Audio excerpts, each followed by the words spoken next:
Hello, thank you for coming. I again am Tamara Keller. It's nice to see you all here. Before I get too far into my speech, I want you guys to do a little imagery exercise with me, excluding my camera woman. I'd like you all to close your eyes. I promise I won't throw anything at you or trick you in any way. You're going to have to trust me on this. All right, with your eyes closed, I would like each and every one of you to visualize the women in your life. Whether it be mother, daughter, sister, cousin, aunt, nieces, friends, girlfriend, fiance, wife. Keep the images of these women in your mind while I read this statistic to you. According to the National Eating Disorder Association, 20 million women suffer from an eating disorder. 20 million. It's not the scariest fact. That number has been increasing every year since 1950. I want you to specifically focus on those, with your eyes still closed, from age group 12 to 25. Keep those ladies in your mind because according to the ANAD, the National Association of Anorexia Nervosa and Associated Disorders, that makes up 95% of all those women with eating disorders. Go ahead and open your eyes. Pretty scary facts, right? If you're like me, and in that mental image, some of the most important females in your life happen to be under 12, such as these three beautiful ladies right here that happen to be my daughters, you may be thinking they're in the clear. They're far too young to be worried about self-image, right? You'll be as shocked as I was then to find out that according to the International Journal of Eating Disorders, 42% of first through third graders want to be thinner. Another horrifying statistic that comes from the NADA, 81% of 10-year-olds are afraid of being fat. Who can blame them? In a society where we're bombarded with unrealistic and unhealthy images of women on television and in magazines such as these, pictures such as these, we're in the pages. The average model is 5'11" and a mere 117 pounds. The average American woman is 5'4", 140 pounds. That's according to the Alliance for Eating Disorder Awareness. But don't think that the evils only lurk in these places. Miss America herself has an average BMI of 16.9, which is far, far below the World Health Organization's recommended healthy BMI of 18.5 to 24.99. Nutrition, and yet the ANAD teaches us that 69% of girls 5th through 12th grade use these women to help form their idea of a perfect body image. And 47% of those same aged girls actually want to lose weight based on the unrealistic presentation of these unhealthy women. Something has to be done to dispel these lies that our young girls and our young women are growing to believe.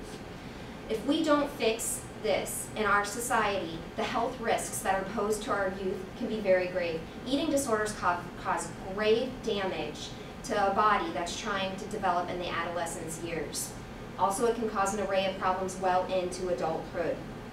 But these are facts that our society tends to overlook. We must begin teaching what is healthy and realistic to our youth. We must begin to teach them how to build self-confidence and critical thinking skills in their developing minds. We must do this sooner than later. Research actually shows that the sooner the intervention happens, the better the results, so we must take action sooner rather than later. Beginning as soon as the school years, girls and boys alike need to have school curriculum introduced to them to be able to be taught the differences between what is healthy and unhealthy, what is realistic and what is unrealistic. Think about it with me. Do we teach our children that the earth is flat? Do we teach them that the Holocaust never really happened? Or do we teach them that it wasn't really Lee Harvey Oswald that assassinated President Kennedy? Of course not, we don't teach them this. While there are people who have believed this, or people who still believe in these theories, our school systems strive on teaching truth. And they strive not to lead those children astray. Is not our children's self-beliefs about themselves just as important? Who has decided that self-image and the image of others should not be a part of school curriculum in our children's lives? It's actually been proven in a study right down here in Iowa that children who have a higher self-image of themselves actually perform better on academic achievement tests. This is why a weekly core curriculum unit that provides youth with the reassurance and with the facts to be able to disregard these lies being thrown at them will actually help increase the test scores and the overall academics. This would undoubtedly benefit our society if we were to introduce this weekly core curriculum of self-esteem building throughout all ages of the school years. It's time to stand up for those who can't do it for themselves. It's time to have a voice for somebody who may not even know they're being attacked. And that's why I'm asking you to be that voice with me. It's fairly simple. All that we need to do is bring this issue to the attention of our legislators, to the attention of the general public, the lies being thrown at them and what the media is cramming down our throats each and every day. It's as simple as writing this letter to your legislator. I have copies. All you have to do is sign it, send it to the legislator. Let's make our voice known in saying that enough is enough and that our children should be valued for who and what they are. Our children need to be able to focus on academics and not worry about things such as self-image. Little girls don't need to be going through a personal hell wondering, am I pretty enough? Am I popular enough? Am I skinny enough? And like I said, as early as first grade, almost half of these girls are worrying about this. A majority of girls are already worrying about it in fourth grade.